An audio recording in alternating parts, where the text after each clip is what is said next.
Bambus se používá na stavbách. Často je používán jako lešení, ale je též výborným materiálem, ze kterého se dá postavit téměř všechno.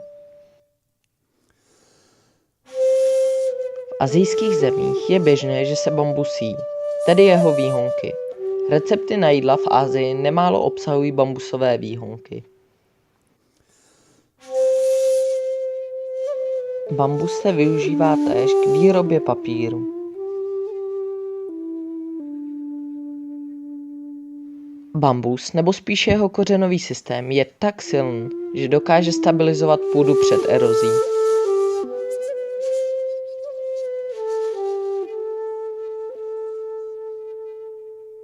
To, že je bambus dobrou potravinou, jsme si již řekli, ale bambus se dá též použít ve zdravotnictví. Bambus je díky rychlosti růstu zapsán dokonce i v Guinnessově knize rekordů jako nejrychlejší rostoucí rostlina světa.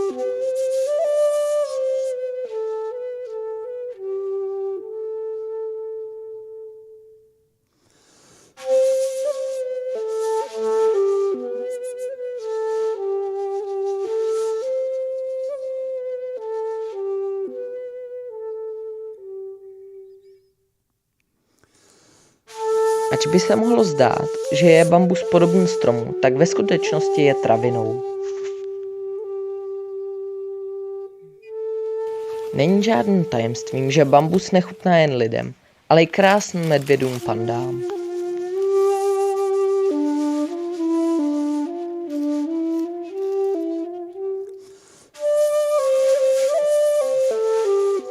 Bambus je tak pevný, že byl jedinou rostlinou, která přežila radiaci z atomové bomby v Hirošimě z roku 1945.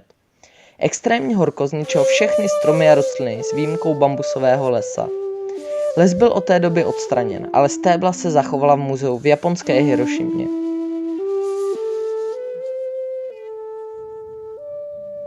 Když Edison vyvíjel žárovku, tak musel mít nějaké vlákno. Nejdůležitější bylo najít správný materiál pro vlákno.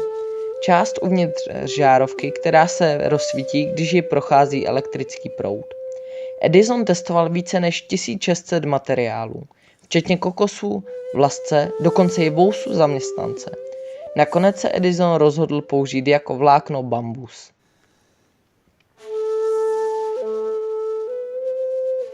Podle čínské legendy byla hudba vymyšlena v roce 2697 před naším letopočtem, kdy císař Huangdi poslal učence Ling Lun nařezat bambusové píšťalky, které by napodobovaly zpěv Fénixe. Z bambusu se též dříve vyráběly zbraně. Bambusové oštěpy a šípy byly známy od starověku.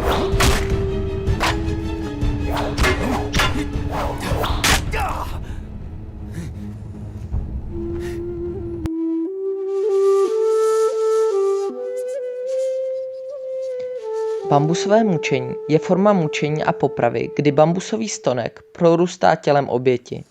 Používalo se ve východní a jižní Asii, například v Číně, Indii a především Japonsku.